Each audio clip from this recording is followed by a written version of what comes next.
Once upon a time, in a quiet valley, there lived a young man named Peter. Peter was naturally determined. He wanted to be seen, appreciated, loved. At the age when others played, he measured his days through results. How many people had smiled at his posts? How many projects had succeeded? How many applauses he had received? He pushed every effort with firm will, as if life were a cart he had to push up a hill. For years, this strategy worked only halfway.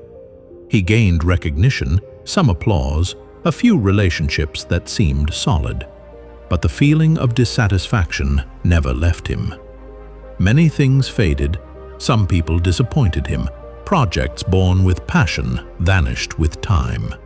One autumn morning, after another failure that had drained him, he chose to walk without direction. He walked to a small monastery on the ridge of the hill, a place he vaguely remembered from childhood. He was not looking for miracles, he was simply tired of chasing. At the entrance, he was welcomed by an elderly monk with a calm gaze. Peter told him everything in one breath: the hunger for approval, the constant effort, the constant disappointments. "I tried to control everything," he said, "but things do not unfold the way I want. Maybe I do not work hard enough, or maybe I do not deserve it." The monk listened in silence. When Peter finished, he gave him a simple task. "Come tomorrow at dawn. Help me in the greenhouse. Do not speak. Just work with me." Peter, curious and slightly irritated by the simplicity of the request, agreed.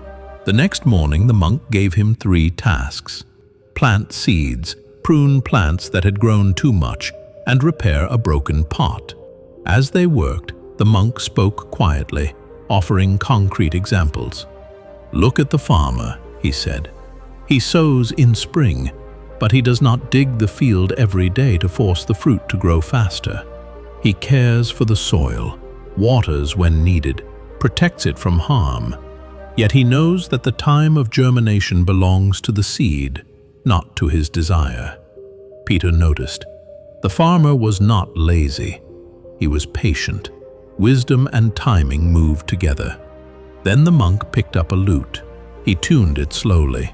Listen to the musician. When he pulls a string too tight, it breaks. If he leaves it too loose, it will not play.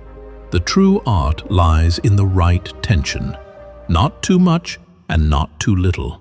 Peter remembered all the times he had pushed too hard and all the things he had broken that way. Finally, the monk showed him the broken pot. He had repaired it with care, piece by piece. "Sometimes," he said, "holding on to a project that is already cracked is like drinking from a pot that keeps leaking. You waste energy trying to force the impossible.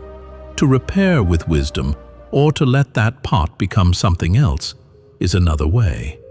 Peter began to practice that double movement, acting with care, observing with attention, and then giving the world time to answer. He did not stop working. He simply stopped dragging the world behind him. When a project failed, instead of looking for blame, he examined it. What he had forced, what he had ignored, what he could let go. When he sought affection, he learned to grow his own presence instead of begging for it, and this drew people who loved his calm, not his anxiety. As months passed, sweet surprises arrived. A project he had set aside returned with a new shape. A friendship born without effort grew truer than many past relationships. And when a defeat came, it was no longer a fracture. It became information, fuel for the next action. The transformation was not linear. There were setbacks, days of old rush, nights of anxiety.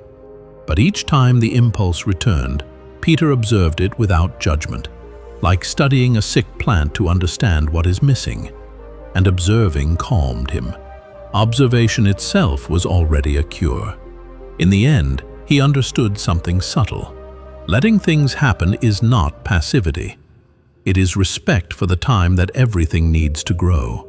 The true magic was not getting what he wanted immediately, but knowing when it was time to sow, when to care, and when to wait.